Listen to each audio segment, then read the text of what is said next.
ऐसा लगता है क्यों तेरी आंखें जैसे आंखों में मेरी रह गई।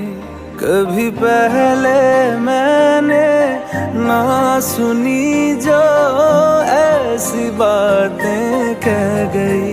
तू ही तू है जो हर तरफ मेरे, तो तुझसे परे मैं जाऊं कहाँ।